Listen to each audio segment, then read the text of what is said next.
क्या बिहार जीतने के बाद बीजेपी बंगाल भी जीत पाएगी? क्या बिहार की जीत बीजेपी के लिए बंगाल विजय का संकेत है? बंगाल में बढ़ते वोट प्रतिशत के बाद क्या इस बार बीजेपी सत्ता पर काबिज हो पाएगी? सवाल इसलिए क्योंकि बीजेपी अब बंगाल फतेह को लेकर आश्वस्त नजर आ रही है और यही वजह है कि पीएम मोदी ने बंगाल दौरे पर टीएमसी को निशाने पर लिया और पश्चिम बंगाल में महाजंगलराज होने का दावा कर दिया। पीएम मोदी को नादिया में एक सभा को संबोधित करना था, लेकिन मौसम खराब होने की वजह से वो वहां पहुंच नहीं पाए।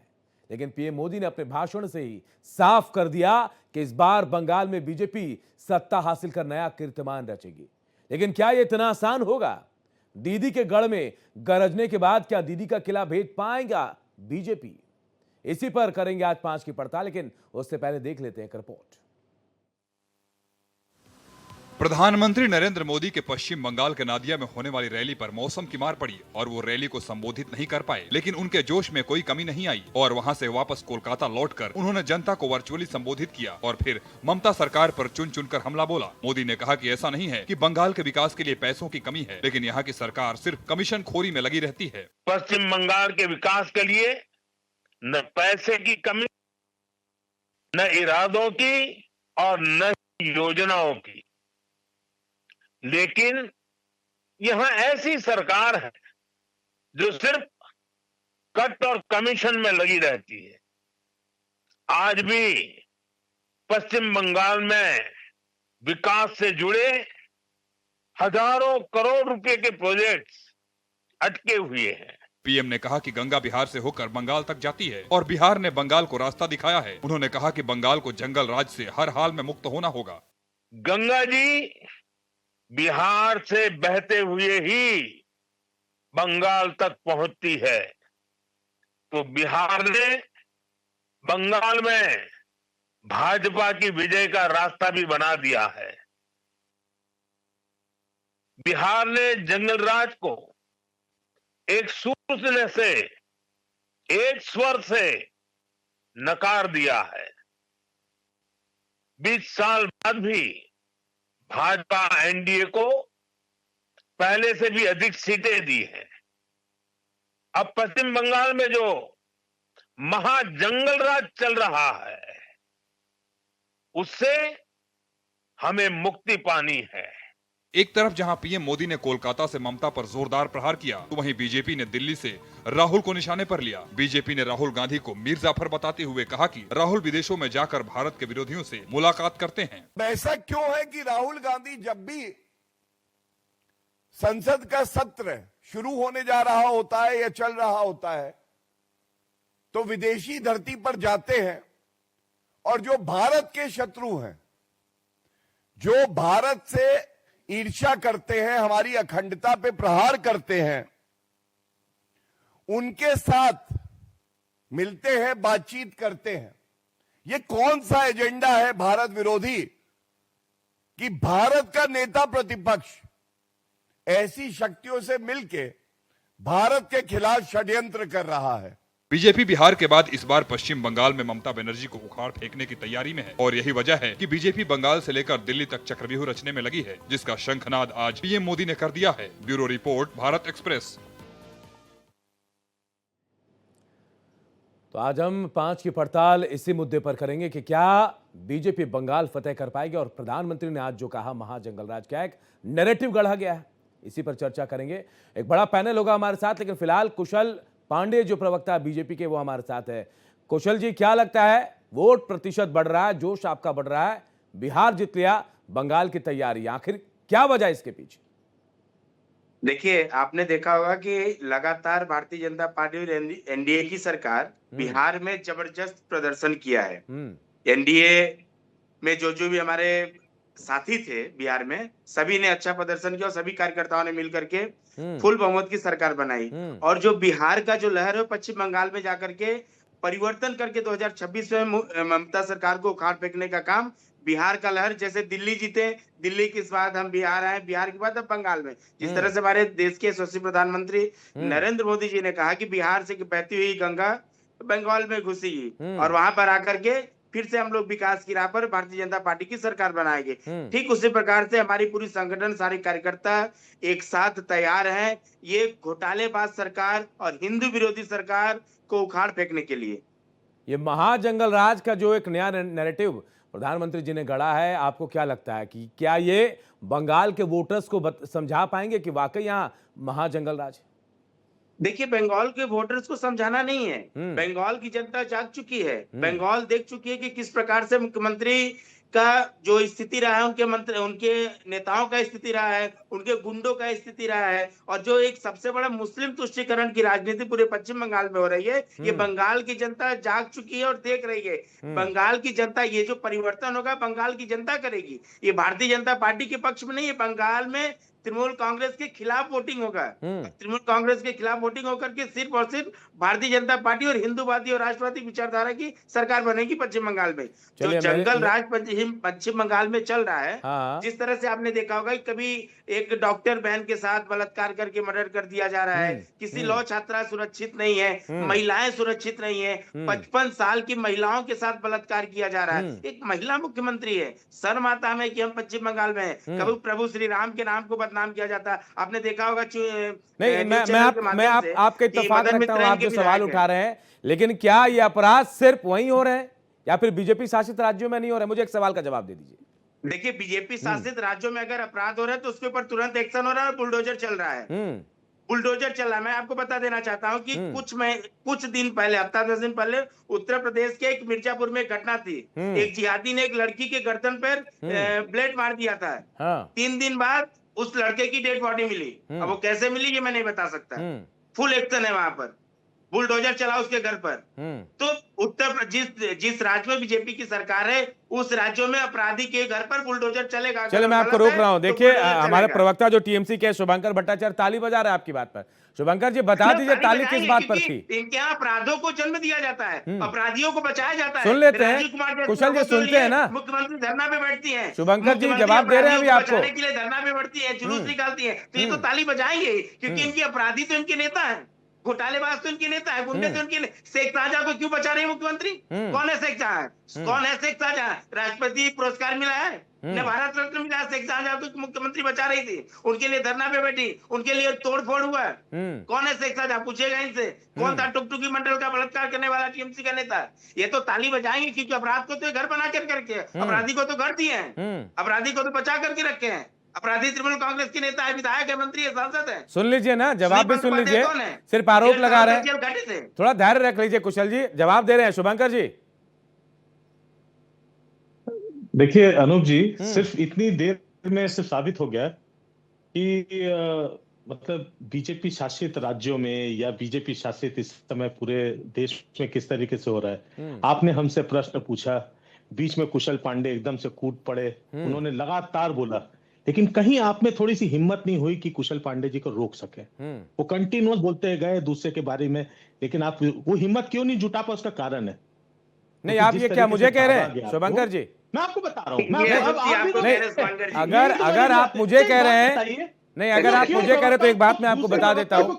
सवाल मैंने आपसे ही पूछा था, और सवाल मैंने बीजेपी से पूछा था कि एक राज्य बता दीजिए आप मुझे। हाँ, अनुज जी एक बार नहीं रोक पाए। अगर आप लोग बोलने नहीं देंगे तो मुझे उठ जाने के, मुझे नहीं, शुभंकर जी आप मेरी बात समझिए। मैंने सवाल बीजेपी से ही पूछा था कि भाई कोई एक राज्य बता दीजिए, एक राज्य बताइए जहां ऐसा नहीं होता है। मैं आपकी तरफ से ही पूछ रहा था शुभंकर जी, मैं आपकी तरफ से पूछ रहा था।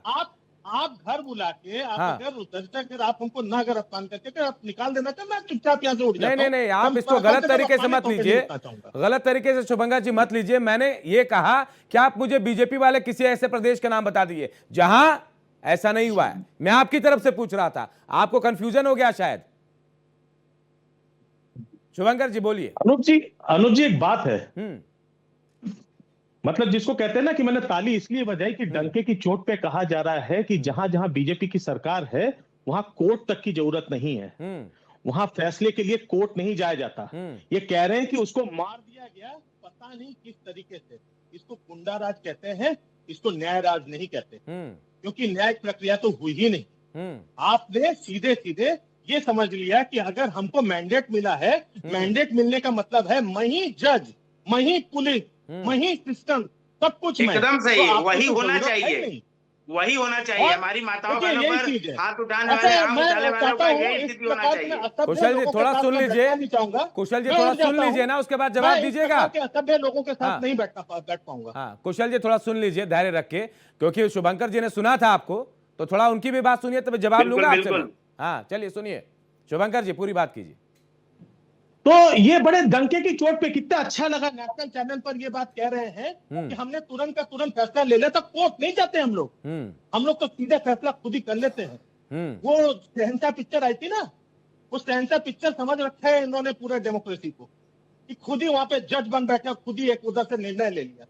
फिर बात करते बंगाल की। बंगाल के 4 एरिया का नाम नहीं जानते होंगे ये, लेकिन बात करेंगे बंगाल की। अब इनको थोड़ा याद दिला दो, बंगाल में पहली बार प्रधानमंत्री नहीं ना, बंगाल में जब जब चुनाव हुआ उस वक्त सीधे सीधे लड़ाई, प्रधानमंत्री, गृह मंत्री, यहाँ तक कि योगी जी सब वहां पे जाते थे। पिछला इलेक्शन खंगाल के देख लीजिए।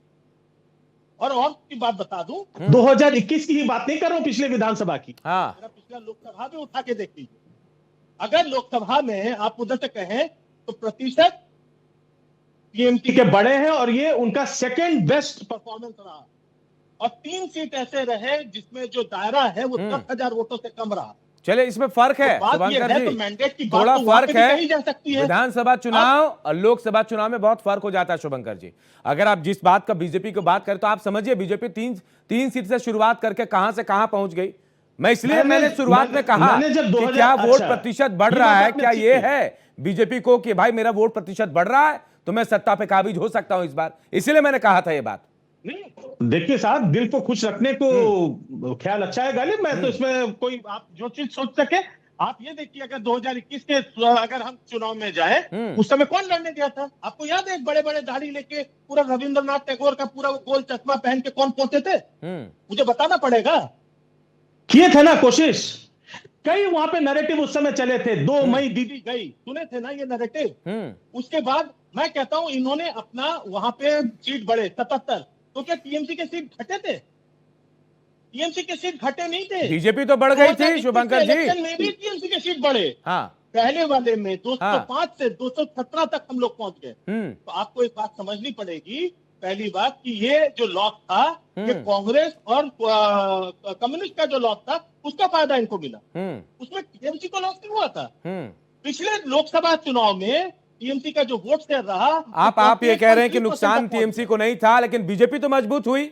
मेरा कहने का मतलब यही है, बीजेपी मजबूत हुई। मैं वापस आऊंगा। बीजेपी मजबूत हुई। हाँ। बीजेपी मजबूत हुई क्योंकि उनको जो थाली परोस के दिया गया वो कांग्रेस और सीपीएम की तरफ से वो उनको मिल गया। कभी आप साथ हो लेते हैं, नहीं कर पाई। एक मिनट, एक पूरी बात सुनिए अनुज जी। एक कोई अगर आप सेंटेंस पूरा नहीं करने देंगे तो आप लोग बात को समझेंगे। चलिए समझाइए आप मेरी राय, आपको मेरी राय अच्छी लगे ना लगे, राय को लीजिए, नहीं तो राय को भाई मैं तो राय लूंगा, सवाल किसी और से लूंगा। आप जो राय देंगे उसका जवाब कहीं और से लूंगा। मैं तो एक सूत्रधार हूं। पिछली बार क्या हुआ कि प्रदेश कांग्रेस, जो कि अधीर रंजन चौधरी वहां पे हैंडल कर रहे थे, प्रदेश कांग्रेस और सेंट्रल कांग्रेस में कहीं ना कहीं बहुत बड़ा एक असमंजस की एक व्यवस्था थी। क्योंकि प्रदेश कांग्रेस जहां पे टीएमसी के खिलाफ जा रहा था, और केंद्रीय कांग्रेस कंटिन्यूअसली टीएमसी के साथ बना हुआ था। वो लोग कंटिन्यूअसली इंडिया गठबंधन की बात करते रहे। क्या राहुल गांधी या सोनिया गांधी, लेकिन आप ममता बनर्जी के खिलाफ बोले थे? चलिए मैं रोकता हूं आपको। शुभंकर जी, थोड़ा वक्त दिया आपको। मेरे साथ कांग्रेस के प्रवक्ता हैं, वो इनकार कर रहे हैं, आपके बात से इत्तेफाक नहीं रखते। प्रीतम कर्मकार हैं। प्रीतम जी क्या कह रहे हैं? शुभंकर जी इत्तेफाक रख रहे हैं इससे? आप नमस्कार अनूप जी। नमस्कार सारे पैनलिस्टों को और दर्शकों को। नहीं, मैं शुरू से शुरुआत करता हूं कि अभी जो आज के मेन मुद्दा है, आज का टॉपिक जो है वो है मोदी जी का बंगाल मीटिंग। तो मैं आपको बता रहा हूँ, ऐसे मीटिंग पहले भी हो चुका है। और भाजपा जैसे बताते हैं कि भाजपा हमेशा के लिए चुनाव के लिए तैयार रहते हैं, तो वही है। ये लोग का जन्म से ही चुनाव ही है। उसके बाद सर्विसेज का वो सेकेंडरी कभी आ जाए तो आ जाए, सेकेंड इश्यूज है। और रहा सवाल, मैं आपको कुछ बताना चाहूंगा कि कुछ पॉइंट्स के ऊपर भाजपा टिके हुए है। पहला है हाइपर नेशनलिज्म। हाइपर नेशनलिज्म क्या है? मैं आज के पट पे खड़ा होकर मैं आपको बताना चाह रहा हूं। बांग्लादेश पे नया करके वहां पे अराजकता हुआ है। मोदी जी कुछ ही किलोमीटर दूर, आई रिपीट, कुछ ही किलोमीटर दूर सभा का स्थल था, एक शब्द नहीं बोले। भारत विरोधी कहीं पे अगर नारा उठते हैं, मोदी विरोधी नाम लेके मोदी विरोधी, तो हमारा खून खोलते हैं। हमारा भी प्रधानमंत्री है, देश हमारा भी है, पर कोई बात उन पे नहीं बोले। नंबर 1। नंबर 2 है, यहाँ पे पलायन का बात करते हैं, तो पलायन के लिए कौन है? सरहदों पे कौन खड़े हैं? सिविक वॉलंटियर खड़े हैं क्या? बीएसएफ खड़े हैं। मोदी जी और अमित शाह जी के नेतृत्व में सिविक वॉलंटियर नहीं, बीएसएफ खड़े हैं। तीसरा नंबर मैं बताना चाहूंगा, वहां पे जो हत्याएं हुए हैं, वहां के माइनॉरिटीज हत्या हुए हैं, जो सनातनी हिंदू है। ये लोग हिंदू हाइपर हिंदुइज्म के ऊपर चर्चा करते हैं, तो एक शब्द आपको आया है? पहले भी हमारे नेता श्री राहुल गांधी जी कहे थे, कल हमारे ही नेता श्री प्रियंका गांधी जी ने ये बात उठाई है कि इसको गंभीरता के साथ लेना चाहिए। पर भाजपा को क्या, उनको तो चुनाव जीतना है, तो चुनाव करने आए हैं यहाँ पे। उनको सर्विसेज से, देश से, धर्म से कोई लेना देना नहीं है। यही रहा आपका उत्तर। और रहा सवाल के सामंजस्यता, देखिए कांग्रेस, राष्ट्रीय कांग्रेस एक महान दल है, बहुत पुराना दल है। इनमें हमारे में इंटरनल डेमोक्रेसी है। कई हद तक हम लोग बोल सकते हैं, हम अपना बात रख सकते हैं, और वो सुनते भी है, सुनाई भी होते हैं। भाजपा में तो वो है ही नहीं।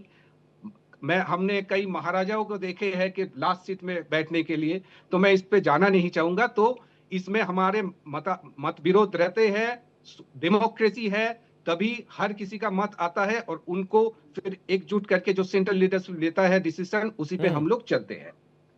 और मैं आपको कहना चाहूंगा कि भाजपा आजकल बोल रहे हैं कि हमने बिहार जीते, मोदी जी ने आज फिर से दौड़ाए, बंगाल जीते।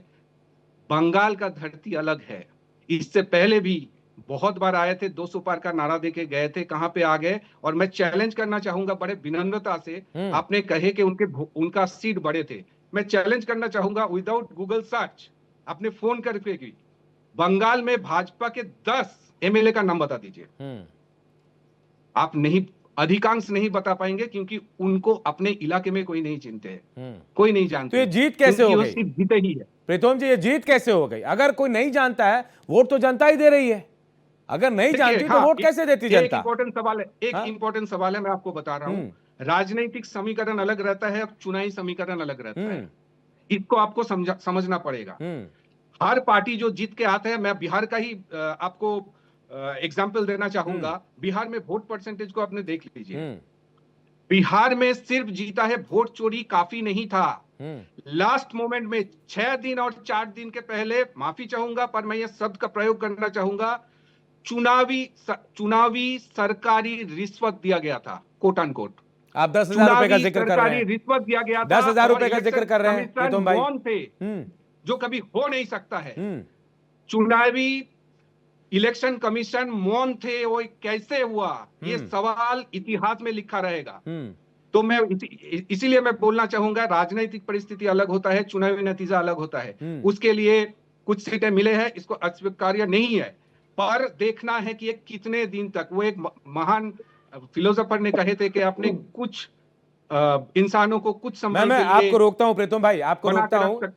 थोड़ा जवाब बीजेपी से भी ले लेते हैं। हर आदमी को नहीं रख सकते। सवाल आप दोनों ने उठाए, टीएमसी की तरफ से भी उठा, कांग्रेस की तरफ से। कौशल भाई, आप बता दीजिए, अभी प्रीतम भाई ने कहा कि चुनावी रिश्वत दी गई 1 हफ्ते पहले, इसकी क्या गारंटी कि बंगाल में भी ना हो? 6 और 4 दिन, 6 दिन और 4 दिन पोलिंग डे से पहले। देखिए, ऐसा है कि प्रीतम जी पूरे हताश बैठे हुए हैं, क्योंकि राहुल गांधी जी जिस गठबंधन में जिस दल के साथ जिस राज्य में गए, उसकी नैया डूबी है। ये पहला कारण है। तो ये हताश बैठे, उनके पास कोई दूसरा ऑप्शन नहीं है। ये कह रहे हैं कि घूस दिया हुआ है। इन्हें मालूम नहीं कि ये बोल रहे चुनाव आयोग ने कार्रवाई नहीं की। इन्हें मालूम होना चाहिए कि आचार संहिता लागू होने से पहले, ये दिया गया था, और ये कोई दान नहीं था, ये व्यापार करने के लिए दिया गया। आपको पहले मालूम होना चाहिए कि हम रुपया किस लिए दिए गए हैं। और अगर उसको अगर व्यापार करने के लिए और रुपए की जरूरत पड़ेगी तो ये और रुपया उनको दिया जाएगा व्यापार करने के लिए। ये घुस नहीं है। और चुनाव घोषणा होने के बाद नहीं किया गया था, उससे पहले किया गया था। आचार संहिता लागू नहीं हुई थी, पहले आप पूरी जानकारी ले लीजिए, फिर आप चैनल पर आइएगा बैठने के लिए। ये बिहार की जो जनता थी, बिहार की जनता डबल इंजन सरकार चाहती थी, बिहार का विकास चाहती थी, इसलिए दिल खोल करके एनडीए गठबंधन को अपना बहुमत दी है, बहुमत देकर के सरकार बनाई है कि बंगाल का विकास होगा। जिस तरह से कांग्रेस और उसके बाद आरजेडी गुंडा राज बना करके रखे थे पूरे बिहार में, लालू यादव और उनके लड़कों का जिस तरह से गुंडा राज चलता था, उससे निजात पाने के लिए वहां की जनता ने एनडीए को। चलिए कुशल भाई, आपने जवाब दे लिया। प्रीतम भाई, मैं आपके पास आऊंगा, लेकिन एक सवाल मेरा कुशल भाई के लिए है। आप ये कह रहे हैं कि राहुल गांधी जहां जहां जाते हैं चुनाव हार जाते हैं, ये कह रहे हैं ना आप? यही कह रहे हैं कुशल भाई? तो बेंगलोर भी गए थे, वो कर्नाटक गए थे, तेलंगाना गए थे, झारखंड गए थे, वहां क्यों नहीं हुआ ऐसा? ये परिपाटी क्यों बन गई है? और एक सवाल मेरा और है आपसे, आपने महिलाओं के खाते में पैसे डाले थे, आपको याद होगा। अगर ऐसा है तो आप हाँ बोल रहे हैं। अरे पैसे पुरुषों में भी गए, कैसे चल गए? इतनी जल्दी थी क्या? हड़बड़ी थी? नहीं, जल्दी नहीं थी, हमारी तो योजना थी ये। हाँ, हमें थोड़ी मालूम था। प्लानिंग नहीं थी, नहीं है, प्लानिंग नहीं थी, योजना थी। आज देखिए पैसे वसूलने के लिए नोटिस आ रहे हैं। फाइनल कर देगी चुनाव की, कुशल भाई, अगर आप खबर पढ़ते होंगे, जानते होंगे, तो आज जिन पुरुषों के खाते में गए चुपचाप बैठ गए थे वो, क्योंकि भाई पैसे लौटाने पड़ेंगे कि चुनाव आयोग आज पैसे वापस कर नोटिस दे रहे हैं आप इतनी जल्दी? तो मुझे नहीं मालूम, लेकिन योजना के तहत तो मुझे पैसा देना था, मैंने वादा किया था, मैंने पैसा दिया। चुनाव आयोग ने अपना काम किया, हमने अपना काम किया। होमवर्क नहीं किया कुशल भाई। अगर मैं आचार संहिता लागू हो जाता, अगर उस वक्त में पैसा देता तो मेरी गलती थी। चले मैं प्रीतम भाई आपके पास आऊं। प्रीतम भाई आपके पास, क्योंकि टीएमसी के प्रवक्ता बैठे शुभंकर भाई, उनको भी समय देना है। प्रीतम भाई संक्षेप में बता दीजिए, जवाब दीजिए आप। मैं यही बताना चाहूंगा हमारे प्रिय मित्र को, बीजेपी का प्रवक्ताओं को, कि हम लोग जब भी जाते हैं तो तैयारी करके जाते हैं। चुनावी तैयारी हो ना हो, राजनीतिक तैयारी हमारा हमेशा रहता है। मैं आपको यही काउंटर में मैं आपको ये बताना चाहूंगा, इलेक्शन आचार संहिता का आप हवाला दे रहे हैं, तो पिछले 5 साल नहीं था क्या? कुछ ही महीने पहले था। नंबर 1। आपसे पूछ के थोड़ी करेंगे, आपसे पूछ के करेंगे क्या?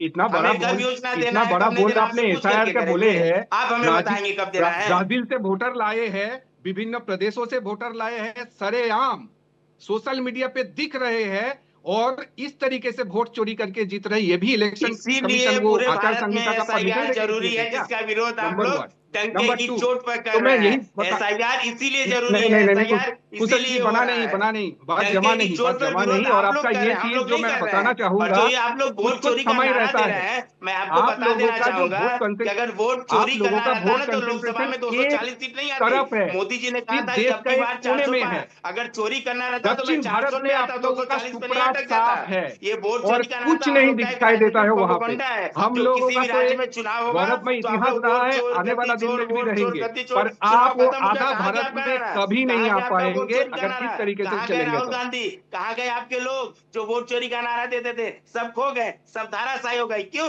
क्योंकि एनडीए की फुल बहुमत की सरकार बिहार में बन गई, इसलिए आपका वोट चोरी का नारा खत्म हो गया, वो सफल नहीं मिला उसको। मैं आपको एक सवाल पूछना चाहूंगा, 2023 में आपने ऐसा कानून क्यों लाए कि इलेक्शन कमीशन का वेटो रहेगा, उनको कोई सवाल नहीं पूछ पाएंगे?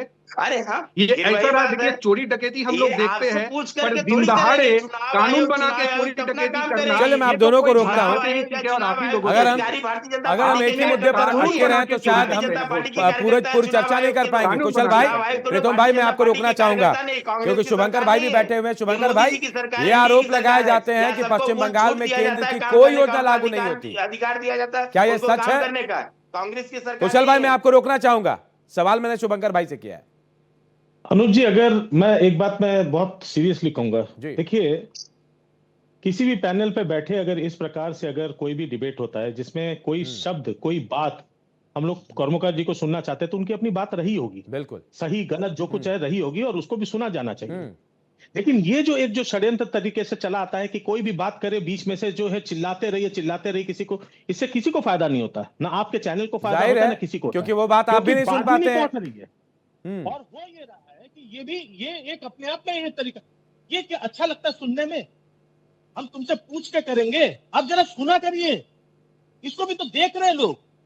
यहाँ पे एक मुख्यमंत्री आता है, किसी का हिजाब उतार देता है, मैंडेट मिला है हमें, हम कुछ भी कर सकते हैं, हम पल्लू घसीट ले सकते हैं, हम आपके मुंह से हिजाब गजट ले सकते हैं क्योंकि मैंडेट मिला है। इस तरीके का आप लोग कौन से हम चुनाव, अरे बाबा सुनिए, एक बात मैं बहुत आसानी से कहूं कि हमको इंडिया पाकिस्तान के वो मैचेस याद आ जाते हैं जहां पे एक टाइम था जब अंपायर जो है वो खरीदे जाते थे और इंडिया की टीम, वहां पे एक मीम चलता था, उस समय का मीम नहीं कहा जाता था लेकिन वो मीम ही होता था, कहते थे बस अपने अंपायर दे दीजिए तो हम जो है कोई भी मैच जीत के दिखा देंगे। ये हम लोग पाकिस्तान से कहते थे। अब वही मुद्दा है, यहाँ पे चुनाव आयोग ये कंप्लीटली वही एक खरीदा हुआ अंपायर होकर बैठा हुआ है जो किसी के, आप बीजेपी कहते हैं बीजेपी का कंप्लेंट, आज तक मुझे बताइए कौन सी बीजेपी का कंप्लेंट गई, कौन सी सुनी गई? यहाँ चुनाव आयोग बीजेपी के लिए बोलता दिखाई देता है, बीजेपी चुनाव आयोग के लिए बोलता दिखाई देता है। हमारे लिए तो free and neutral election is a thing of past. इसको तो अब हम लोग सोच ही नहीं सकते, बोल ही नहीं सकते। कहीं पे आप जाके अपनी बात को रखें, लोकसभा से लेकर राज्यसभा तक कोई भी बिल होता है उसको जबरन जो है किसी तरीके से पास करा लिया जाता है, चर्चा तो करते नहीं है। मनरेगा मनरेगा मनरेगा मनरेगा से महात्मा गांधी का नाम उठा के बाहर कर दिया, सब कुछ कर दिया। अरे ये तो बताओ पिछला जो मनरेगा का जो पैसा जिन प्रदेशों का बाकी था वो कब दोगे, कब दिया आपने? अब मैं आपको बताता हूँ एक और स्टडन कि जो बार बार कहा जाता है डबल इंजन की सरकार, डबल इंजन की सरकार, साहब ये एक्चुअली बंदूक है आपके कलपट्टी पे। ये बताया जाता है कि हमको वोट दो, प्रदेश में भी जिताओ, सेंटर में भी जिताओ, तब तो तुम्हारा विकास करेंगे, नहीं तो नहीं करेंगे, नहीं तो तुम्हारा पैसा रोक देंगे। 1,80,000 करोड़ बंगाल का बकाया है और 40,000 करोड़ का सरप्लस दिया यूपी को, और इसको हम लोग कहते नहीं ये तो भैया डेमोक्रेसी है, बीजेपी कर रही है, हिंदू तो चटा के कर रही है हम लोग को। बहुत सही है, ऐसा ही करना चाहिए। शुभंकर भाई एक सवाल मेरे जहन में आ रहा है, मैं चाह रहा हूं आपसे पूछूं, आप जो आरोप लगा रहे, मैं आऊंगा कुशल भाई आपके पास आऊंगा, जवाब देने दीजिए थोड़ा। मैं जवाब मैं आपसे भी लूंगा क्योंकि सवाल सीधे सीधे आपके ऊपर ही है, लेकिन मैं शुभंकर भाई से पूछना चाह रहा हूं। शुभंकर भाई, इतने आरोप जो लगा दिया आपने, अगर आप मानते हैं कि ऐसा है चुनाव आयोग, इसके बावजूद आप कह रहे हैं कि टीएमसी जीतने नहीं देगी, अगर ऐसा है तो किस बात पर जाए हम? बंगाल आप किस भरोसे कह रहे कि हम जीत जाएंगे? बंगाल में एक चीज आपने देखा होगा जी, मैं ये आज की बात नहीं कर रहा, ये मैं आप कम्युनिस्ट के टाइम पे चले जाइए, उस समय से अगर आप देखें, हाँ। बंगाल में जागरूकता एक अलग तरीके से रही है। वहां की मैं एक बात बता दूं, जो लोग यहाँ पे बंगाल से कौरवों का दादा यहाँ बैठे हुए हैं कि शायद इस बात से इत्तेफाक रखेंगे, उस समय की बात कर रहा हूँ जब टीएमसी नहीं थी, मैं तो टीएमसी की बात ही नहीं कर रहा, उस समय की बात कर रहा हूँ। अगर एक बस का पहिया किसी खड्डे में गिर जाता था तो वहीं पे लोग बाहर आके धरना दे देते थे जब तक उसको रिपेयर नहीं किया जाता था। बंगाल इस प्रकार का प्रदेश रहा है। आप इतिहास में अगर जाके देखेंगे, चाहे वो इंडिपेंडेंस की लड़ाई हो चाहे कुछ हो, आप उस पे से हमेशा देखेंगे बंगाल हमेशा जागरूक रहा। आज भी वहां पे जो है, चाहे वो रिक्शे वाला फेरी वाला क्यों ना हो, एक अखबार लेके कोई ना कोई वहां पे बैठा होगा, वो लोग चर्चा करते हैं। इसलिए बंगाल में अगर इनको अगर कोई चीज करना हो तो उसको बहुत बड़े स्तर पे करना पड़ता, बहुत बड़े स्तर। शुभंकर भाई, ये बात बिहार को लेकर भी कही जाती है कि बंगाल में ऐसा नहीं हुआ, बिहार को लेकर भी यही बात कही जाती थी, और शायद आप भी जानते होंगे कि बिहार का बच्चा राजनीति पर बात करता है, लेकिन हुआ क्या? लेकिन आपके सवाल का जवाब मैं कुशल आपसे लूंगा। कुशल भाई, जो आरोप आपके ऊपर लगे हैं उनका जवाब दीजिए आप। देखिए, सबसे पहले हम जवाब देना चाहेंगे जो ये पैसा जो बोल रहे हैं कि नरेगा का पैसा बाकी है, पैसा नहीं दिया गया है, आपको मालूम होना चाहिए साहब कि हर एक चीजों का पैसा दिए है। आपके मुख्यमंत्री और आपके नेता हर एक चीज में घोटाला किए, अम्बान में तिरपाल घोटाला किए हैं, कोरोना में चावल घोटाला किए हैं। और अगर नरेगा का पैसा आप मांग रहे हैं तो पैसा का हिसाब तो दीजिए साहब। आप हिसाब देंगे नहीं, पैसा लेते जाएंगे और फिर कभी आपके मुख्यमंत्री कहेंगे कि मुझे नरेगा का पैसा नहीं चाहिए, कभी अभिषेक बनर्जी आएंगे कहेंगे मुझे नरेगा का पैसा नहीं चाहिए, फिर मंच पर आएंगे बोलेंगे मुझे नरेगा का पैसा चाहिए, अभिषेक बाबू आएंगे कहेंगे मुझे पैसा चाहिए। कभी आपको चाहिए नहीं, कभी आपको चाहिए, हिसाब आप देंगे नहीं तो पैसा मिलेगा कहां से? आप अगर अपने घर में अगर अपने पिताजी को पैसा दिखा दीजिए तो आपके पिताजी आपको पैसा नहीं देंगे। ये तो सरकार है साहब, ये तो सरकार है। और कौन सा ऐसा घोटाला है जो घोटाला आपकी राज्य सरकार, आपके मुख्यमंत्री, आपके नेता नहीं किए हैं? अम्बान में घोटाला हुआ, तिरपाल घोटाला हुआ, कोरोना में चावल घोटाला हुआ है, राशन घोटाला हुआ है। कौन सा ऐसा एक घोटाला बताइए जो आपकी सरकार नहीं की है? चलिए बता रहे हैं शुभंकर भाई, विकास की काम की है, मुझे पहले बोलने दीजिए। और जो आप कह रहे हैं कि हर राज्य का अलग होता है, तो मैं सिर्फ आपको ये बता देना चाहता हूँ अनूप जी कि जो कह रहे हैं कि SIR हो जाए, कुछ भी हो जाए, 2026 में सरकार हमारी बनेगी, तो मैं इन्हें बता देना चाहता हूं कि जिस बोर्ड के दम पर रोहिंग्या और मुस्लिम तुष्टीकरण के नाम पर जो जीतते हुए आ रहे थे, ये रोहिंग्या का नाम कट चुका है। डबल वोटर का नाम कट चुका है। मेरा नाम है अजमल खान, मेरे पिताजी, मेरे अब्बा जान 5 है, मेरी अम्मी जान 6 है। जो नाम था सारे के सारे नाम कट चुके हुए हैं। 2026 में परिवर्तन नहीं होगा, तृणमूल कांग्रेस का विसर्जन होगा। विसर्जन सुन लेते हैं, चलिए जवाब दे रहे थे। मैं वापस आऊंगा प्रीतम भाई आपके पास। शुभंकर भाई पे सवाल उठाया तो शुभंकर भाई जवाब देंगे। ये चक्कर क्या है ना कि अगर कुछ लोग ये सोचते हैं कि सिर्फ चिल्लाने के दम पर बात को सच कर लिया जाएगा तो नहीं होगा। या तो जैसे ये पहले कह रहे थे ना कर्मकार जी को कि पहले समझ के आए, पढ़ के आए, तो थोड़ा सा पढ़ के आइएगा। मनरेगा का पैसा किसी के बाप का नहीं है कि कोई रोक ले। हर एक प्रदेश का उसका पैसे का एक हक होता है। जो जनता जनार्दन आपको जो पैसा दे रही है, लेकिन हिसाब तो देंगे। में से आप सुन लीजिए हिसाब तो देंगे। सुन लीजिए कुशल भाई, सुन लीजिए फिर जवाब दीजिएगा। सुन लीजिए। कुछ ना रखो यार, कम से कम कुछ तो शिष्टाचार, कुछ तो बाकी रखो। माथे पे तिलक लगा के चले आए, कम से कम कुछ तो सभ्यता तो रखो। राज्य सरकार शिष्टाचार ही नहीं रखी तो हम लोग कहाँ से रखेंगे? पहले अपने सरकार को सिखाइए कि शिष्टाचार में सीखे, ऐसा है शिष्टाचार रखे। कुशल जी इस प्रकार से सुन लीजिए, मैं घुसना नहीं चाहता धैर्य रख लीजिए। कुशल जी अगर आप सिर्फ अकेले बोलते रहेंगे तो जवाब नहीं मिलेगा आपको। कुशल जी थोड़ा धैर्य रखिए। चलिए हाँ चलिए धैर्य रखिए और सुनिए। शुभंकर जी बोलिए। देखिए मैं अनुज जी, मैं अपना स्तर गिरा के इस चर्चा में शामिल नहीं हो सकता। मैं कुछ फैक्ट बता सकता हूँ, सुनना है सुनिए, ना सुनना मत सुनिए, ये आप लोगों के ऊपर इच्छा है। दूसरी बात यह है कि पहले तो एक बात समझ लें, मनरेगा का पैसा जब आप कहते किसी को हिसाब दीजिए, जी नहीं, ऐसा नहीं होता है। पहले तो आप इस बात को जाने बहुत अच्छे तरीके से। जब कोई पैसा जब एलोकेट किया जाता है, कहते हमको चाहिए नहीं चाहिए, ऐसा नहीं होता है। उसकी डिमांड ड्राफ्ट नहीं जाती आपके पास। उसको लेके जब आप किसी एक बजट एलोकेट होता है और बजट का पैसा उसमें डाला जाता है। अगर उस पैसे का इस्तेमाल नहीं होता है तो फंड वापस जाता है। ये थोड़ी है कि कोई अभिषेक बनर्जी जाके कहते हैं हमको नहीं चाहिए और हमको चाहिए। ये कब हुआ? मुझे एक रिपोर्ट दिखा दीजिए, मुझे एक जाके एक न्यूज दिखा दीजिए। सिर्फ आके बोलेंगे, जोर से बोलेंगे, झूठ बोलेंगे, मान लिया जाएगा, ऐसा थोड़ी है। दूसरी बात थोड़ा सा अच्छे से समझने की जरूरत है। मैं बार बार आप लोग को एक बात बता दूं, जब बात ये आती है कि घोटाले की बात आती है, प्लीज घोटालों की बात मत करिए। आप लोग कांग्रेस के ऊपर भी लगाते आते हैं ना कि 70 साल से देश को लूट रही है, लेकिन मैं आपको बता दूं 70 साल से लूटने वाली जो पार्टी है वो दुनिया की सबसे रिचेस्ट पार्टी नहीं है। The most cash richest party in the world is BJP. 10,000 कुछ करोड़ रख के बैठे हुए। अजय माकन जी लोकसभा में जाके बताए हैं आप लोग का पूरा हिसाब किताब दिखाएं, कहां से आया कुछ पता नहीं। यहाँ पे इलेक्टोरल बॉन्ड के नाम पर आप लोगों ने जो खेल पूरा मचा रखा है सबने देखा है। इसलिए ये पूरा इंडिगो का कार्यक्रम हुआ, वो पता है बहुत अच्छी तरीके से। तुरंत वो आ गया कि अडानी भी अब एयरलाइंस में उतर रही है। इसने उठा के इन लोगों को दे रखा है, जितने एयरपोर्ट है सब अडानी इन लोगों को बेच रखा है आपने। तो कम से कम ये बातें मत करिए। डायनामिक प्राइसिंग के नाम पर आपने रेलवे तक पे खेल कर रखा है। डायनामिक प्राइसिंग क्या होता है? डायनामिक प्राइसिंग रेलवे में कौन वहां पे चढ़ता है?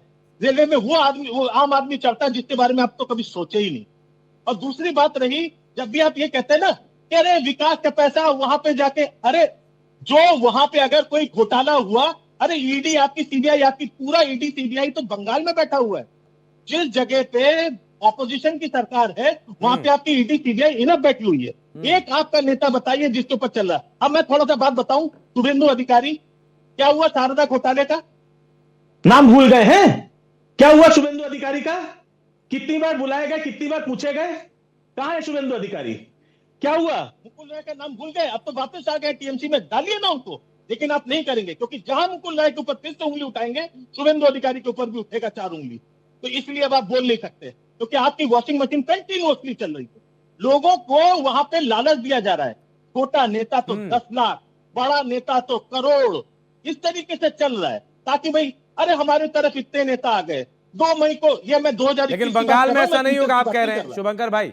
बंगाल में ऐसा नहीं होगा कि भाई छोटा नेता इतना बड़ा नेता, ऐसा नहीं होगा बंगाल में। आप मान रहे हैं इस बात को? मैं बंगाल की ही बात कर रहा हूं। हाँ, कि बंगाल में ही चला है। जो 77 नेता गए थे उसमें से जो नेता वापस आए हैं, थोड़ा सा जाके गूगल में सर्च किया, उन्होंने ये बात को बोला। और इसीलिए ममता बनर्जी ने, मैं एक नाम ले लेता हूं, बस सैंपल लेने में क्या दिक्कत है दादा? अर्जुन सिंह नाम सुना होगा। अर्जुन सिंह का तो नाम जानते होंगे ना? बिल्कुल बिल्कुल। जब तक वो तृणमूल के साथ थे वो बीजेपी के लिए वो सबसे बड़े गुंडा माने जाते थे। कर्मकार दादा बताइएगा, झूठ कह रहा हूं मैं? वो वहां के बहुत बड़े नेता, वो जो है उनको जो है गुंडा कहते थे। उसके बाद वही अर्जुन सिंह इनके पाले में चले जाते हैं और वहां से लोकसभा की सीट जीतते हैं। तो वो हो जाता है महान अर्जुन सिंह सब कुछ होने लगता है। उसके बाद अर्जुन सिंह फिर छोड़ करके जब आते हैं, अर्जुन सिंह खुद कहते हैं कि हमें बहुत उसमें से लालच देके अलग अलग नेताओं को तुड़वाया गया, मेरा गलत इस्तेमाल किया गया, ये अर्जुन सिंह बोल दिए। आज तो अर्जुन सिंह वापस इनके साथ थे, लेकिन उनको पूछ नहीं रहे। अब भाटपाड़ा से कई बार भाई वो एमएलए रहे, सांसद रहे इनकी तरफ से, तो अब इनसे कोई सवाल जो है ये बैठ के सुनते रहेंगे। चलिए बोलिए शुभंकर भाई, मैं आपकी बात समझ रहा हूं, लेकिन एक बात मैं आपको कहूंगा, पानी जरूर पी लें आप, क्योंकि कुशल जी जो चाहते हैं कि आप गुस्सा हो, कुछ बोल जाएं, इनको मुद्दा मिल जाए, लेकिन थोड़ा कंट्रोल कीजिए। कुशल जी यही चाह रहे हैं शायद। मैं अनुज एक बात बता दूं, हम जितने गुस्सा में आए, हम कुशल जी जैसे स्तर पे गिर करके अपनी भाषा खराब नहीं करेंगे, चाहे जो भी होता है। चलिए धैर्य रखिएगा। मैं प्रीतम भाई आपके पास आता हूं। प्रीतम भाई, आज एक तरफ देखिए प्रधानमंत्री कलकत्ता पश्चिम बंगाल में थे, वहां निशाना साध रहे थे टीएमसी पर, तो दूसरी तरफ आज आपके नेता राहुल गांधी पर भी निशाना साधा गया। और एक तस्वीर का आपने देखा होगा, इस तस्वीर को दिखा के ये आरोप अक्सर लगते हैं, क्या ये पूरी प्लानिंग लगती है आपको कि एक तरफ प्रधानमंत्री कलकत्ता में पश्चिम बंगाल निशाने पर, दूसरी तरफ इधर राहुल गांधी निशाने पर सोरोस के सहयोगी से मिल रहे हैं, वो तस्वीर सामने लाई गई। ऐसा क्यों करते हैं राहुल गांधी, क्या लगता है आपको? देखिए, मैं आपको बताना चाहूंगा कि मैं जिस पार्टी को रिप्रेजेंट यहाँ पे भी कर रहा हूँ, उस दल का नाम है राष्ट्रीय कांग्रेस, भारतीय राष्ट्रीय कांग्रेस। और ये आज का इतिहास नहीं रहा है, आजादी से पहले से जब शुरू किया गया था तब कोई सोचा नहीं था, कभी किसी के दिमाग में नहीं आया था कि हम लोग कभी सरकार भी बनाएंगे, हम लोग जिंदा भी रह पाएंगे, ये भी किसी के सवाल नहीं था। हम लोग माफी मांग के पीछे आने वाले में से नहीं थे, हम लोग जेल को कुकुले थे। और मैं आपको बताना चाहूंगा कि जब मोदी जी घूमते रहते हैं तब कोई सवाल नहीं करता है, जब विरोधी दल नेता जाता है तभी जितना सवाल करता है। और मैं आपको ये बोलूंगा कि इनका ये सवाल ही है, राहुल गांधी जी कुछ भी करते हैं तो इनको एक वो बना के बैठ के रखा दिया, मैं नाम नहीं लेना चाहूंगा, बंगाल में भी भेज दिया। उनके शब्द, उनके कंटेंट, उनको मतलब सब्जेक्ट चयन करना को आपको देख के हर कोई अभी तक समझ गए होंगे कि ये सिर्फ इशू बनाने के लिए खड़े हैं। पैसे की बलबूतिये पे 2-2, 4-4, 5-5, 10-10 रुपया करके दे के पोस्ट किया जाता है और उनका बवंडर बनाया जाता है। ऐसा कोई है नहीं। राहुल गांधी जी हमेशा से, अब ट्रैक रिकॉर्ड देख लीजिए, हमेशा से देश के अंदर हो, देश के बाहर हो, जब उनसे जितना किया गया वो किए। अब कहां से वो कोइंसिडेंशियली कुछ हो जाता है तो उनको इशू बना के असली मुद्दे को छुपाने का इनका इतिहास रहा है और वही कर रहे हैं। लेकिन आज का मैं एक चीज बोलना चाहूंगा, आज का सब्जेक्ट है बंगाल, तो मैं आपको एक चीज याद दिलाना चाहूंगा। बंगाल का सब्जेक्ट क्या है? बंगाल का मनरेगा का अभी तो नाम चेंज कर दिया है, हालांकि ये लोग तो वही कर सकते हैं, बना नहीं सकते हैं तो नाम चेंज कर सकते हैं। आप देखिए इस नाम के पीछे भी प्रीतम भाई राम जी बोलना पड़ेगा आपको। हाँ, क्यों नहीं बोलेंगे? अरे हमारे अंतर रहते हैं, हमको दिखाना नहीं होता है, जिनके अंदर रहता है भगवान श्री राम, मर्यादा पुरुषोत्तम भगवान श्री राम, वो किसी को बताना नहीं पड़ता है, वो अंदर रहते हैं। तो बोलेंगे, जरूर बोलेंगे, जब कर रहे हैं तो मैं जरूर। कुशल भाई के चेहरे कुशल भाई का फेस देखा आपने, मुस्कुरा गए कि भैया हमारी कोशिश सफल रही, विपक्ष अब नाम भी लेगा तो जी राम जी लेगा। कुशल भाई बहुत तेजी से मुस्कुरा रहे थे। उनको करने दीजिए ना, उनका मानसिकता अगर विकृत हो तो हम क्या कर सकते हैं? भगवान राम जी अगर जो हिंदू नहीं है, क्या उनके नहीं है जी? बोल सकते हैं क्या? ये लोग यही दावा कर सकते हैं कि हमारे हैं। आरएसएस का रजिस्ट्रेशन हो ना हो, आगामी दिन में कभी भगवान श्री राम जी का पेटेंट ना ले ले, हमको तो यही बात डर है। तो मैं यही बोलना चाहूंगा कि जो बात बता रहा था, मनरेगा का फंड कुछ डिस्क्रिपेंसीज केंद्रीय सरकार को लगा है तो इनको रोका गया है। मैं याद दिलाना चाहूंगा, ये डिस्क्रिपेंसीज और भी बीजेपी शासित राज्य में भी हुआ है, खास करके यूपी में भी हुआ है, और ये काफी भयंकर तरीके से भी हुआ है। एक घर में मल्टीपल कार्ड्स, और जहां पे नहीं है, इलाके के बाद इलाका नहीं है, ये उठ के आया है। पर बंगाल का फंड रोका गया, ठीक है, कुछ क्षण के लिए मैं मान लेता हूं। सत्ता पक्ष में जो है बंगाल में वो मांग कर रहे हैं, विरोधी पक्ष में जो है, कांग्रेस है, लेफ्ट है, नया दल आईएसएफ भी है, हर पक्ष किसी ने कभी नहीं कहा कि बंगाल के फंड को रोकिए। एक दल बीजेपी बंगाल से होते हुए ही जाके लिखित तौर पे दे के आए हैं कि बंगाल का फंड रोकिए, और यही दल अगर डिमांड करते हैं कि बंगाल पे आएंगे तो इस बात को किस तरीके से पेश किया जाए, ये राजनीति आगामी दिन में बताएंगे। फंड हम सभी का है, बंगाल और भारतवासियों का है।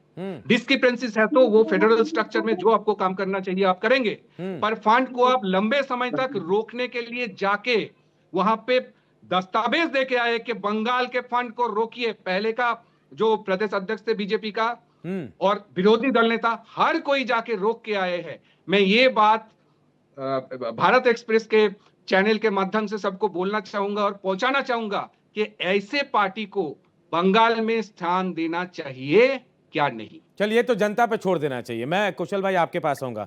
बहुत सारे आरोप आपके ऊपर लगे हैं कुशल भाई। एक तरफ तो अर्जुन सिंह का मामला सामने आएगा, एक दो छोटा सा जो प्रीतम जी का, मैं आपके पास आ रहा हूं, सवाल बता दे रहा हूं। अर्जुन सिंह पर सवाल कर दिया था शुभंकर भाई ने कि भाई जब तक टीएमसी में थे तब तक तो बहुत बड़े क्या थे, मैं नहीं बोलूंगा, लेकिन आप जब बीजेपी में आ गए तो सब सही हो गया। अब प्रीतम भाई ने जो बड़ा आरोप लगाया है, उसके बाद मेरा भी एक सवाल ये बनता है कि क्या जो 10,000 की बात हो रही थी चुनाव से पहले बंगाल में भी दिखेगा क्या? देखिए, सबसे पहले मैं प्रीतम जी का जवाब दे दूं कि उन्होंने कहा कि मेरा राम, मेरे राम भी हैं, राम भी मेरे हैं। लेकिन प्रीतम जी, 2 दिन पहले तृणमूल कांग्रेस के विधायक मदन मित्रा ने वही प्रभु श्री राम को कहा कि मुस्लिम थे वो। कहाँ थे आप? कहाँ थी आपकी पार्टी? कहाँ थे राहुल गांधी? कहाँ थे आपके नेता? तब आपको राम की याद नहीं आई कि राम तो हमारे भी हैं। कैसे मदन मित्रा ने कह दिया कि प्रभु श्री राम हिंदू नहीं थे, मुसलमान थे? कहाँ थे तृणमूल कांग्रेस के हिंदू? कहाँ थे कांग्रेस के हिंदू? सब घर में कान में रुई डाल करके सो गए थे क्या? दूसरी बात, मैं शुभंकर जी का जवाब दूंगा कि बात आया कि अर्जुन सिंह, अगर अर्जुन सिंह दल बदल करके भारतीय जनता पार्टी में आए, वो सांसद बने, अगर फिर भारतीय जनता पार्टी छोड़ करके तृणमूल में अगर जाते तो मुख्यमंत्री और तृणमूल कांग्रेस उन्हें क्यों लेती है? अगर इतना नफरत था अर्जुन सिंह से तो उनको वापस लिया क्यों जाता है तृणमूल कांग्रेस में? नहीं लेते। आप तो सही पार्टी है, आप तो अच्छे लोग हैं पार्टियों में, तो क्यों लिया आप अर्जुन सिंह को? नहीं लेना चाहिए था। एमपी तो भारतीय जनता पार्टी ने बनाया है। अच्छा, चलिए मैं एक बात ये मान लेता हूँ शुभंकर भाई, आपका सवाल भी लूंगा, लेकिन कुशल भाई अगर टीएमसी में गए फिर वापस बीजेपी में तो आपने क्यों ले लिया, ये बता दीजिए मुझे।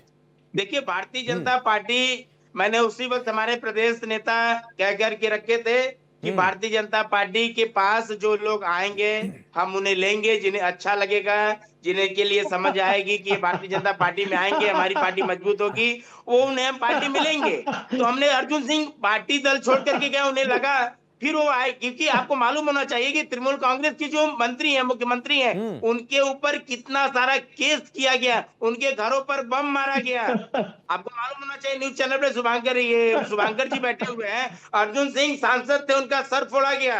अर्जुन सिंह सांसद थे, उनके घर पे बम मारा गया। अर्जुन सिंह सांसद थे, उनके ऊपर में कितना FIR किया गया। क्या झूठे मामले? क्यों? क्योंकि भारतीय जनता पार्टी में आए थे और सांसद बने थे। ये इनके पेट में नहीं पच रहा था, जिसकी वजह से अर्जुन सिंह आज आप दोनों सवाल कर रहे हैं, शुभंकर भाई आप भी कर रहे हैं, और कहीं ना कहीं कुशल भाई आप भी अर्जुन सिंह पर सवाल कर रहे हैं। अब अर्जुन सिंह अगर देख रहे होंगे तो वो भी कह रहे होंगे भाई मैं कहां जाऊं, बीजेपी में जाऊं, टीएमसी में जाऊं। लेकिन कुमार राकेश भी हमारे साथ जुड़ गए, वरिष्ठ पत्रकार। कुमार जी, मैं आऊंगा आपके पास, लेकिन एक सवाल का जवाब जो कुशल भाई ने उठाया था, शुभंकर भाई बहुत तेजी से हंसे थे, जवाब दे दीजिए शुभंकर भाई, बहुत इंतजार कर रहे हैं कुशल जी। देखिए, मजे की बात यह है कुशल भाई, जिस तेजी से बोले कि अर्जुन सिंह को आपने क्यों लिया, किस बात पर लिया, कैसे करके ले लिया, जिस तेजी से बोले उसी तेजी से एक बात कह, जैसे आपने एक प्रश्न पूछा कि वापस आपने क्यों नहीं लिया, तब उन्होंने तुरंत कहा कि देखिए हमने तो कहा जो जो हमारे पास आएगा हम तो सबको लेंगे, हम तो सबको स्वीकार करेंगे, हमको तो अपने पार्टी मजबूत करना है, ये था वो तो हम लोगों ने कह ही रखा है। तुरंत इन्होंने हाथ तुरंत खोल दिया। सवाल एक ये है, आपने तमाम बम और पता नहीं क्या क्या बता दिए, उनका सर फोड़ा गया, ये सब किया गया। अर्जुन सिंह, खैर मैं अर्जुन सिंह जी को बहुत अच्छे तरीके से मैं व्यक्तिगत रूप से जानता हूं, तो मुझे उतने ज्यादा डिटेल में मुझे नहीं जाना है ये, क्योंकि प्रोग्राम अर्जुन सिंह के ऊपर नहीं है जी, तो उसको महत्व नहीं देते। मैंने सिर्फ ये चीज दिखाया कि एक ही चीज पर 2 तरीके के राय। अगर एक व्यक्ति तृणमूल में जाता है तो बात ये आती कि उसने क्यों लिया, आपने एक भ्रष्ट नेता को क्यों लिया, सवाल। लेकिन आप जब किसी भ्रष्ट नेता को लेते हैं अपने आप में, तो आप इस बात को सवाल नहीं करते, आप कहते हैं भैया हमारे पास आ गया, वो तो ऐसे ही समझे कि धुल गया। अरे शुभेंदु अधिकारी आ गया तो साहब उसके ऊपर तो अपना हिसाब से केस चलता रहेगा, लेकिन वो हमारे पार्टी को मजबूत कर, अच्छी बात है साहब। बात ये है, मत भूलिए बीजेपी में जितने आज उनके जितने जो पूरी पार्टी कैडर वहां पे बनी है, वो इन्हीं कुछ लोगों की वजह से बनी है, क्योंकि वही लोग जो है तोड़ तोड़ के लाए गए जो टीएमसी में शुभंकर भाई थे, ऐसा तो नहीं CPM कह रहे हैं उसी कि इसके तरीके से पीछे जो कैडर बना वो भी टीएमसी का ही हाथ है, टीएमसी के लोग वहां हैं? देखिए ज्यादातर, क्योंकि बीजेपी के अपने कोई वहां पे थोड़ी था कोई पार्टी का, आप मुझे बताइए जितने गए वो कम्युनिस्ट। देखिए जैसे टीएमसी थी, मैं इस बात से कोई वो नहीं करता कि भाई टीएमसी भी तो पहले कांग्रेस से निकाल के आई है बाहर। उसी तरीके से जो है जब बीजेपी वहां पे बनी तो बीजेपी वहां पे बनी तो बीजेपी को जो उधर से जो नेता जो जरा सा भी जो परेशानी में दिखे उनको उन्होंने उस तरीके से एक पार्टी वहां पे अपना बैठाने की कोशिश की। लेकिन बात वही है, आप एक बात को जो नहीं समझते, एक राजनीतिक एक बात बता दूं, बंगाल में दो माइंडसेट है, एक आपका कम्युनिस्ट माइंडसेट है और दूसरा जो माइंडसेट है वो सोशलिस्ट माइंडसेट है। इसके अलावा कुछ और नहीं है। वहां पे अगर हम रिलीजियस गेम खेलते हैं, वो रिलीजियस गेम काम नहीं आता। ये हमने 2021 के इलेक्शन में देख लिया, 2024 के इलेक्शन में देख लिया। मैं विधानसभा लोकसभा दोनों को लेके बात कर रहा हूँ, क्योंकि जब लोकसभा हो रहा था तब कह रहे थे भैया विधानसभा थोड़ी है, इसका तो चुनाव अलग होता है। जब विधानसभा आता था तो भाई विधानसभा, आप लोकसभा की बात क्यों कर रहे हैं, लोकसभा थोड़ी है तो विधानसभा अलग है। मैं ये नहीं कह रहा, बात हार जीत की नहीं, टीएमसी हारेगी या जीतेगी, बीजेपी हारेगी या जीतेगी, ये सारे प्रश्न एक तरफ रख दीजिए। मैं कह रहा हूं कि नैरेटिव्स के सेट होने की बात की जाती है एसआईआर की। एसआईआर में तहत कहा जाता है कि बांग्लादेशियों की वजह से ममता बनर्जी जीतती आई है, वो बांग्लादेशी वापस चले। साहब मैं आज तक नहीं समझ पाता कि एसआईआर कब से जो है नागरिकता संशोधन कानून बन गया। ये नागरिकता के लिए नहीं था, एसआईआर इज नॉट अबाउट। ये बात तो कोर्ट ने भी कह दी है, कोर्ट ने भी कही है बात, शुभंकर जी, कोर्ट ने भी इस बात को कहा है। लेकिन मैं आपको थोड़ा सा रोकना चाहूंगा, थोड़े वक्त की कमी, और राकेश जी हमारे साथ जुड़े, पहले जुड़ते तो और इंटरेस्टिंग हो जाता डिबेट। राकेश जी थोड़ा देर से जुड़े, लेकिन मैं आपका परसेप्शन जानना चाह रहा हूं। प्रधानमंत्री नरेंद्र मोदी ने आज पश्चिम बंगाल में कहा कि बिहार में जैसे कहा जंगल राज था, लेकिन पश्चिम बंगाल में महाजंगल राज है। क्या दीदी के किले को भेज पाएगी बीजेपी, क्या लग रहा है आपको? नहीं देखिए, ऐसा है अनूप, सॉरी मैं ट्रैफिक में था और किसी तरह मैंने मैनेज किया, क्योंकि जब परेश जी का आप लोग का रिक्वेस्ट आता है तो मैं उसके रोक नहीं पाता हूं, और चर्चा काफी अच्छी होती है। शुभंकर जी का मैं सुन रहा था, शुभंकर जी को या कुशल जी को, मैं दोनों को सुना, 15 मिनट से सुन रहा हूं। मुद्दा ये है कि किला भेदना, किला किसका, क्यों, ये सवाल है। वो किला बना तो किससे बना? किला तो बनता है माटी गाड़े से या सीमेंट से। ये किस तरह का सीमेंट है?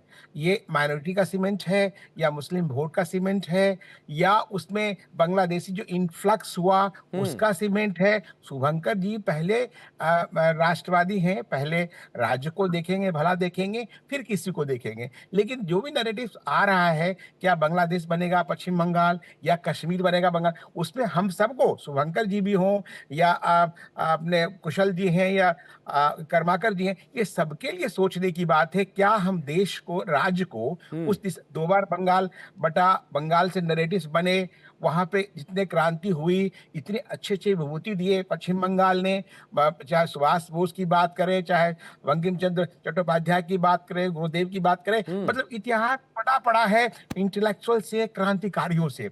उन क्रांतिकारियों के पक्ष परिप्रेक्ष्य में यदि हमारी ममता दीदी या शुभंकर जी कोई भी ऐसी बात करते हैं, देश तोड़ने वाला या देश को जोड़ने वाली बात नहीं हो रही, देश तोड़ने, हम नहीं मानेंगे केंद्र की बात को, हम नहीं मानेंगे, ये आप क्या बताना चाह रहे हैं? तो मेरा मुद्दा ये है कि राज्य के निर्माण में आपका योगदान, राज्य के निर्माण से राष्ट्र का निर्माण होता है, तो आप राज्य के निर्माण से राष्ट्र के निर्माण में आपकी भूमिका क्या है, वो समझने की बात है और देखने की बात है। उसके लिए आपको चिंतन करना पड़ेगा, सोचना पड़ेगा। बाकी राजनीति चल रही है, किला भेद पाना तो समय बताएगा, आपके कर्म बताएंगे। चाहे ममता जी ने अच्छे कर्म किए होंगे तो संदेश खाली चला गया, उतने पाप कर्म के बाद भी वो शुभंकर जी को भी अधिक व्यक्तिगत सोचते होंगे, एक अच्छे इंसान है कि उनको सोचता होगा ऐसा क्यों हो गया, लेकिन फिर वो पॉलिटिक्स का लंबा चल जाता है, फिर उसी भाषा को बोलेंगे, चाहे कर्माकर जी हो, चाहे कुमार राकेश हो या अनूप जी हो। लेकिन सत्य जो हमारे देश की संस्कृति है, सत्यमेव जयते की,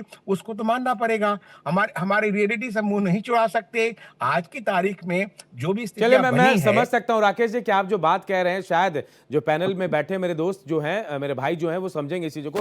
प्रीतम जी मैं आपके पास आऊंगा, क्योंकि आज चुनाव की बात हो रही है, पश्चिम बंगाल की बात हो रही है, कांग्रेस का जिक्र नहीं आया चुनाव को लेकर। क्या बीजेपी भी मानती है कि बीजेपी ये सोच रही है कि कहीं है ही नहीं कांग्रेस पश्चिम बंगाल में। नहीं, आपको मैं बताना चाहूंगा कि राष्ट्रीय स्तर पे हमारा एक अलायंस भी है और मोदी जी जितना कम चाहे, मोदी जी का व्यक्तिगत स्वभाव भी रहे है कि जितना कम चाहे मुंह पे आप नाम लाए तो हो सकता है, या उनका बैक मतलब पीछे में क्या है वो वही बता सकता है, मैं नहीं बता सकता। हालांकि मैं उनका थोड़ा बीजेपी का प्रवक्ता जी को मैं थोड़ा उत्तर देना चाहूंगा कि उन्होंने कुछ सजेशंस दिए, मैं जरूर उन पे चर्चा करूंगा। पर कुशल जी ने बड़े कुशलता के साथ, आज हम लोग खोज नहीं पा रहे थे, बड़े कुशलता के साथ आज वॉशिंग मशीन का तो हम लोग पकड़ लिए थे, पर किस तरीके से वॉशिंग मशीन का स्पेसिफिकेशंस बनता है वो बता दिए कि वो जो किसी का नाम लिया ना टीएमसी का, कैसे आए, कैसे लेंगे, कैसे नहीं लेंगे, अर्जुन सिंह का वैसे बता दिया, तो आज जान लिए। और दूसरा बात, मैं हमारे वरिष्ठ पत्रकार जी है तो उन्होंने एक बहुत अच्छा सवाल उठाया। उन्होंने बंगाल का धरती का एक चरित्र इससे पहले टीएमसी का प्रवक्ता जी ने भी बताया है, और मैं बड़े विनम्रता से आग्रह करूंगा कि ये सुने, खास करके बीजेपी के प्रवक्ता सुनेंगे। कुशल भी एकदम बिल्कुल शांत है, सुनेंगे वो। बंगाल का धरती जो है ये अलग वाइब्रेशन है, ये आज से नहीं। जैसे हमारे देश में बोला जाता है हर 5 क्रॉस में वाणी और पानी का परिवर्तन बदल जाता है। बंगाल का धरती का एक वाइब्रेशन है बहुत पुराना, और मैं नाम नहीं लेना चाहूंगा, इससे पहले भी बहुत सारा इनकाउंटर्स हुए हैं, अभी गुस्सा करेंगे पर मैं बोल देता हूं।